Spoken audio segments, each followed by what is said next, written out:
Таңертең қанша дәрі ішесіз? Асықпай санап көріңізші. Қысымды түсіретін дәрі, холестеринге қарсы статин, буынға арналған биологиялық белсенді заттар, тіпті көршінің кеңесімен алынған дәрумендер. Осы дәрілердің бәрін сумен жұтып, денсаулығымды түзеп жатырмын деген сеніммен таңғы асқа отырасыз. Иә, сіз мінсіз пациентсіз. Бәрін нұсқаулық бойынша орындайсыз. Бірақ өзіңізге шын жауап беріңізші. Осыдан 5 жыл бұрынғыға қарағанда өзіңізді шынымен сау әрі қуатты сезінесіз бе? Ащы да болса шындық мынада. Анализдеріңіз мінсіз болғанымен, бауырымыз дәл қазір бар жоғы 30% күшпен әрең жұмыс істеп тұруы мүмкін. Армысыздар. Мен Мирас Ерланұлы. Бүгінгі видеода біз дәрігерлердің қабылдау кезіндегі 12 минутта айтып үлгермейтін маңызды тақырыптарын қозғаймыз. Денеңіздегі дабылдар. Ешқандай анализсіз, дәл қазір бауырымыздың көмек сұрап жатқанын қалай білуге болады? Фруктоза қаупі. Нерттен жеміс қанты бауыр үшін алкогольден де қауіптірек. Таңғы 5 минуттық хаттама. Кез келген өт айдайтын дәрден тиімдірек, күніңізді жеңілдететін қарапайым әдісті үйретемін. Видеоны соңына дейін көріңіз. Себебі бұл ақпарат сіздің дәріге деген тәуелділігіңізді тоқтатуы мүмкін. Қан биохимиясын тапсырғанда дәрігерлер ең алдымен АЛТ мен АСТ ферменттеріне қарайды. Егер олар қалыпты болса, бауырымыз сау деген үкім шығарады.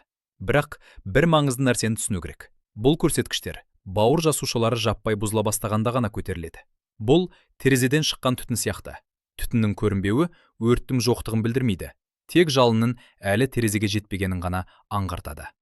Үлкен бір зауытты елестетіңізші. Сыртынан қарағанда қабырғалары бүтін, шатыры орнында, түтін шығып жатқан жоқ. Бірақ ішіне кіріп көрсеңіз, конвейер тоқтап тұр. Жұмысшылар қалың майға батқан, ал қойма қоқысқа толып аяқ басар жер жоқ. Ресми түрде зауыт жұмыс істеп тұрған сияқты, бірақ шын мәнінде ол өлімші халде. Майлы гепатоз дәл осылай басталады. Сіздің бауырымыз қазір қай кезеңде тұрғанын түсіну өте маңызды. Оның негізгі 3 сатысы бар. Бірінші кезең – өт іркілуі, яғни холестаз. Мүшенің құрылымы әлі өзгермеген, бірақ өт еркін ағудың орнына қою жерімге айналады. Белгілері: тамақтан кейінгі ауырлық, кешке қарай іштің кебуі, жиі іш қатуы. Осы белгілердің бірі болса, демек, сіз бірінші кезеңдесіз. Екінші кезең – майлы гепатоз. Егер өт іркілісі ұзаққа созылса, бауыр жасушалары амалсыз май жинай бастайды. Бауыр ұлғайып, оның жұмыс істеуіне тиісті тіндер май көпіршіктермен алмасады. Бұл кезеңнің ең қауіпті. Ол тіпті арғы адамдарда да болады. Сырттан қарағанда сындай, бірақ іштей семіз. Дені сау, салмағы қалыпты адамның өзінде УЗИ-ден өткен кезде анық гепатоз табылуы мүмкін. Үшінші кезең – фиброз. Май басқан тіндердің орнында тыртықтар, рубцы пайда болады. Бұл қауіпті аймақ. Алайда адамдардың басым бөлігі бірінші мен екінші кезеңнің арасында жүреді. Бұл әлі де кеш емес, бәрін түзетуге болады деген сөз. Енді визуалды тексеру жасайық. Орныңыздан тұрып, айнаға жақындаңыз. Мен анализдерге қарамас бұрын пациенттің денесінен іздейтін 3 қызыл жалауша бар. Бірінші – денедегі ши нүктелері. Ішіңізге, кеудеңізге және иықтарыңызға мұқият қараңыз. Егер керіңізде піскен шиедей жарқыраған кішкентай қызыл нүктелер болса, бұл ангиомалар. Олар бауырдың эстрогендерді ыдыратуға үлгермей жатқанның белгісі. Егер мұндай нүктелер көп болса, бауырыңыз «мен қанды тазартудан шаршадым, маған көмектес» деген белгі. Екінші – түнгі қышу. Теріңіз тап-таза, ешқандай бөртпе жоқ, бірақ түнде денеңіз қатты қышиды ма? Бұл өт іркілуінен қанға қайта түскен өт қышқылдарының әсері. Олар терінің жүйке ұштарын тітіркендіреді. Аллергиядан айырмашылығы, бауыр қышуында тері таза болады, және ол дәл түнде бауыр ең белсенді жұмыс істейтін уақытта күшейеді. Үшінші – тіл мен көздің ағы. Тіліңізді айнаға көрсетіңізші. Таңертеңгі қалың ақ немесе сарғыш қабыршақ – бұл асқазан ішек жолының айнасы. Сарғыш реңк өттің дұрыс жүрмей кері шашырауы. Ал көздің ағы мөлдір, аппақ болуы тиіс. Егер ол бұлыңғыр, сарғыш немесе тамырлары торланып кетсе, бауырыңыз зардап шегіп тұр деген сөз. Холестерин туралы басты ақиқатты білеміз. Холестериннің 80%-ын бауырдың өзі өндіреді. Кек 20% ғана тамақпен келеді. Сіз жұмыртқа мен майды мүлдем жемесеңіз де, холестериніңіз жоғары болуы мүмкін. Неге? Өйткені бауыр оны ашкөздіктен емес, зақымдалған тамыр қабырғаларын жамау үшін өндіреді. Бұл организмнің жөндеу материалы. Холестерин денеден тек бір жолмен шығады, өтпен бірге. Бауыр артық холестеринді өт қышқылдарын айналдырып ішекке айдайды. Егер өт қоюланып іркіліп тұрса, шлюз жабық деген сөз. Холестерин шыға алмай, қанға қайта оралады. Дәрігер нашар анализді көріп, бірден статиндерді тағайындайды. Бірақ статиндер бұл жай ғана жабылған кран. Олар бауырдағы холестерин өндірісін бұғаттайды, бірақ басты мәселе өт іркілісі шешілмей қалады. Оның үстіне статиндердің өзі шашап тұрған бауырға қосымша жүктеме береді. Осылайша тұйық шеңбер жабылады. Енді бауырды іштей өлтіретін үнсіз жаулар туралы сөйлесейік. Бірінші жау – кешкі фруктоза. Көпшілік адамдар жеміс-жидекті пайдалы деп ойлайды, бірақ уақыты мен мөлшері маңызды. Глюкозаны нан, ботқа, картоп, дененің кез келген жасушасы, бұлшық ет, ми, жүрек қуат ретінде пайдалана алады. Ал фруктозаны тек бауыр ғана өңдей алады. Кешке бір шоқ жүзім жеу немесе бір стақан шырын ішу бауырға қуатты фруктоза бомбасын тастаумен тең. Егер денеге дәл қазір энергия керек болмаса, бауыр оны бірден триглицеридтерге, яғни таза майға айналдырады. Фруктоза бауырдағы майға тең. Сондықтан да бұл ауруды алкогольсіз майлы бауыр ауруы деп атайды. Екінші жау – ауруды басатын дәрілер, яғни анальгетиктер. Ибупрофен, диклофенак, парацетамол. Егер оларды аптасына бір реттен жиі ішсеңіз, бұл бауырға жасалған жүйелі шабуыл. Мұнда бауырыңыз қанды нашар тазартқандықтан басымыз ауырады. Сіз дәрі ішесіз. Дәрі бауырға қосымша жұмыс жүктейді. Улану күшейеді. Нәтижесінде бас қайтадан ауырады. Бұл шексіз тұйық шеңбер. Үшінші жау – 3 зиянды әдет. Бауырды тұншықтыратын күнделікті қателіктер. Кешкі сағат 7-ден кейінгі тамақ. Бауыр түнде қанды тазартудың орнына түні бойы тамақ қорытумен әуре болады. Ащы дәмнің жоқтығы.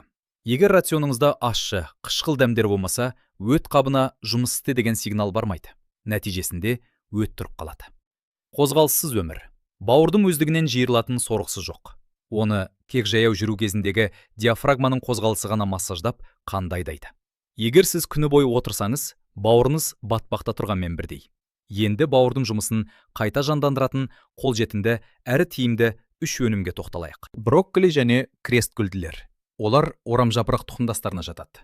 Бұл көкөністердің құрамында сульфорафан деген ерекше зат бар. Ол бауырдағы токсиндерді залалсыздандырудың екінші фазасын іске қосатын басты кілт.